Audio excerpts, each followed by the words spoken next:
जय भोलेनाथ दोस्तों। मेरे चैनल पे आप सभी का एक बार फिर से हार्दिक स्वागत है, अभिनंदन है।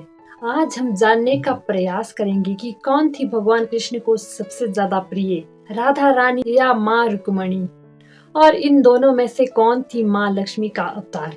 जब भी भगवान नारायण इस धरती पर जन्म लेते हैं तो माँ लक्ष्मी भी उनके साथ ही जन्म लेती हैं। जब वो राम के रूप में आए थे तो माँ भी सीता के रूप में धरती पे आई थी। ही जब भगवान कृष्ण के रूप में आते हैं तो हम देखते हैं कि उनकी बाल लीलाओं में राधा रानी आती हैं, और जब वह द्वारिकाधीश बन जाते हैं तो माँ रुक्मणी का नाम सर्वप्रथम आता है। तो अब कई लोगों के मन में यह सवाल उठता है कि इन दोनों में से माँ लक्ष्मी कौन थी और कौन थी भगवान कृष्ण को सबसे ज्यादा प्रिय। जहाँ राधा रानी वृंदावन की महारानी है तो वहीं माँ रुक्मणी द्वारिका की महारानी है। जब भगवान के बाल रूप को पूजा जाता है तो उनके साथ माँ राधा को दिखाया जाता है, और जब भगवान के द्वारिकाधीश रूप को दिखाया जाता है तो उसमें केवल माँ रुक्मणी को उनके साथ दिखाया जाता है। तो आइए आज इस गुत्थी को सुलझाने का एक प्रयास करते हैं। वैसे तो अनेक लोगों की अपनी अपनी धारणाएं और अपनी अपनी सोच है। कुछ लोग कहते हैं कि राधा रानी महालक्ष्मी थी और माँ रुक्मणी लक्ष्मी जी का अवतार है। कुछ अन्य लोग हैं जो कहते हैं कि राधा रानी स्वयं कृष्ण जी की आत्मा है और रुक्मणी जी लक्ष्मी है।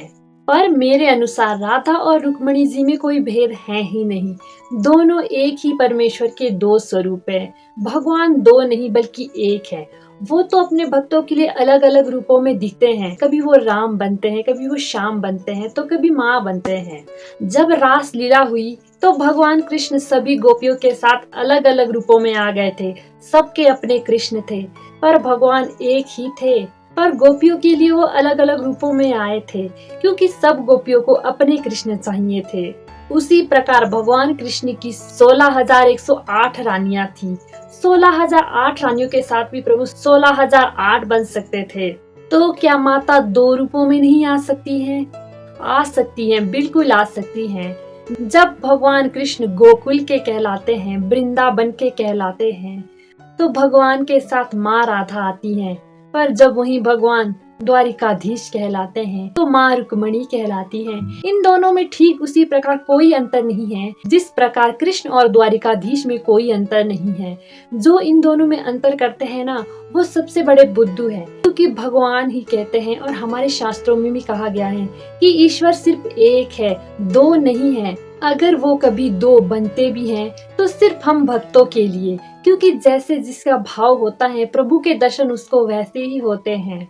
और आजकल तो लोगों में एक नए प्रकार का युद्ध ही छिड़ गया है कि रुक्मणी बड़ी है या राधा बड़ी है। कुछ लोग राधा रानी को बड़ा बता रहे हैं तो कुछ रुक्मणी माँ को बड़ा बता रहे हैं। कृपया करके ऐसी बातें ना करिए, केवल भक्ति करिए और एक भाव से भक्ति करिए। राधा रुक्मणी को बड़ा छोटा मत दिखाइए, ये दोनों एक ही हैं और एक भाव से ही इनको देखिए। अब मेरी यह बात सुनकर भी लोग मुझे कमेंट में आके पता नहीं क्या क्या कहने लग जाएंगे, पर मुझे उसका भय नहीं है, क्योंकि मैं तो ईश्वर को एक ही मानती हूँ। फिर वो चाहे माँ रुक्मणी हो या माँ राधा रानी हो, मुझे तो दोनों ही प्रिय हैं। भगवान कृष्ण को भी राधा और रुक्मणी दोनों ही प्रिय दिखाई जाती है। पर आजकल तो नए नए नाटक बन रहे हैं जिसमें राधा रानी को तो अच्छा दिखाया जाता है और माँ रुक्मणी को बहुत ही अलग दिखाया जाता है। ऐसा करना उचित नहीं है, क्योंकि जो तत्व राधा रानी है वही तत्व माँ रुक्मणी है। माँ रुक्मणी और माँ राधा में कोई अंतर नहीं है। दोनों कृष्ण की प्रिया है और स्वयं कृष्ण है। नाटक में तो आजकल ये भी दिखाया जा रहा है कि राधा रानी और रुक्मणी दोनों लड़ रही है। हे भगवान, ये तो गजब ही हो गई। भगवान खुद ही लड़ रहे हैं तो इंसानों का क्या होगा। किसी ने ठीक ही कहा है कि ईश्वर ने हम प्राणियों को अपने जैसा बनाया है, पर हमारी मूर्खता तो देखिए, हम मनुष्य उस ईश्वर को ही अपने जैसा बना लेते हैं और सोचते हैं कि चलो हो गई बात पूरी, मैं ही ईश्वर को अपने जैसा बना देती हूँ, मुझे क्या जरूरत है ईश्वर के जैसा बनने की। पर ऐसा मत कीजिए। भगवान कहते हैं कि मनुष्य मेरा अंश है, अर्थात मेरे जैसा ही है। तो स्वयं में वो तत्व लाने की कोशिश कीजिए, वो भाव लाने की कोशिश कीजिए कि आप में भी वो शिव हैं। तभी तो कहा जाता है कि शिवो हम, मैं शिव हूँ, क्योंकि मुझ में भी वही तत्व है। ये चालाकी मत कीजिए कि भगवान ही मेरी तरह है, उसे ही अपनी तरह बना लिया, झगड़ालू और ईर्ष्या करने वाला। ये गुण मनुष्य के हैं ना कि परमात्मा के। तो परमात्मा को अपनी इस डिबेट में मत लाइए कि कौन बड़ा है कौन छोटा है, माता क्रोध कर रही है, ईर्ष्या कर रही है और पता नहीं क्या क्या।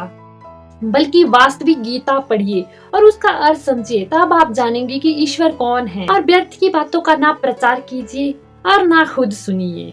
और हमेशा यह बात याद रखिए कि भगवान एक है, इसीलिए ये कभी प्रश्न ना करे कि कौन बड़ा है और कौन छोटा है। इस बात से क्या लेना, ये तो फालतू का सवाल है कि कौन बड़ा है कौन छोटा है। वेद तो कहते हैं कि एक भगवान है, बस एक, दूसरा नहीं है। मेरी बातों को ध्यान से सुनने के लिए धन्यवाद। अगर आपको यह वीडियो अच्छी लगी हो तो वीडियो को लाइक, कमेंट और शेयर करना ना भूलिएगा। और ऐसी ही और वीडियो देखने के लिए चैनल को सब्सक्राइब कर दीजिएगा। मिलते हैं अगली वीडियो में, तब तक के लिए खुश रहिए, खुशियाँ बांटिए और ईश्वर का नाम लीजिए। जय भोलेनाथ।